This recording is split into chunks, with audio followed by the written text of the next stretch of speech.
పెండ్లెప్పుడవుతుంది బాబు, నీకు పిల్లనెవడిస్తాడు బాబు అని పాట పాడుకునే ఒక అంకుల్కు ఎడారిలో చల్లటి నీళ్లు దొరికినట్టు దగదగ మెరిసే మెరుపుల రాని నేనే నీ మోనలీసా అంటూ ఒక అమ్మాయి మ్యారేజ్ బ్యూరోలో తగిలింది.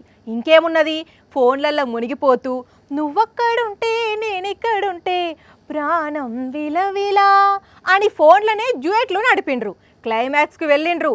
ఖాతం శుభంగా శుభలేఖలు కొట్టిద్దామనుకునేసరికి ఏం జరిగిందో వార్తలు చూడుండ్రి. ఏ స్వప్నలో కల సౌందర్య రాశి నా ముందుకొచ్చింది కనువిందు చేసి అని ఫోటోలో చూసి ఫిదా అయిన ఈ కాకను నట్టేట ముంచి నగలు సెల్ ఫోన్లు పైసలతోనే పత్తా లేకుండా పోయింది. ఇగో ఈ ఖతర్నాక్ పెండ్లి పిల్ల.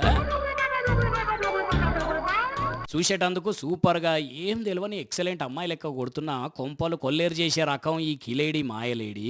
మరి ఈమెనే స్కెచ్ గీసిందో లేకుంటే మ్యారేజ్ బ్యూరో వాళ్ళే స్కెచ్ గీసి అమలు చేసిండ్రో గానీ వర్షం కోసం చెకోరా పక్షి ఎదురు చూసినట్టు పెళ్లి కోసం ఎన్నో ఏండ్లుగా ఎదురు చూస్తున్న రాజమండ్రిలో ఉండే కృష్ణమోహన్ను ఫోటోలతోని ఫోన్లో మాటలతోని ఐఎమ్ నీరజ, నిన్ను చూసి నన్ను నేను మర్చిపోయినా, ఆలస్యం చేయకుండా అవునంటే ఐదాం ఇద్దరం ఒక్కటి అని ముగ్గులకి దించితే జూన్ నెలల 6 లక్షల రూపాయలతోనే అంగరంగ వైభవంగా ఎంగేజ్మెంట్ కూడా చేసుకున్నారట.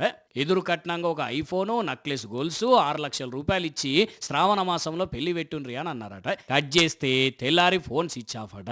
ఇంకిప్పుడు అసలు ట్విస్ట్ ఏందో పోలీస్ సార్ చెప్తాడేనండి.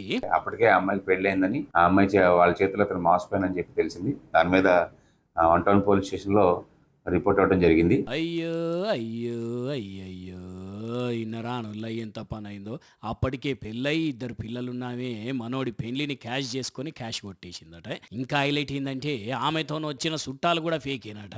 మరి నీరజ ఏం మంత్రం వేసిందో ఏమో గాని ఆమె తీయని పుల్లని మాటలకు అట్రాక్ట్ అయిన కృష్ణమోహను నిన్ను చూసి పడిపోయా ఆన్ ది స్పాట్ అని అక్కడనే పైసలు ఆన్ స్పాట్లు ఇచ్చేసిందట.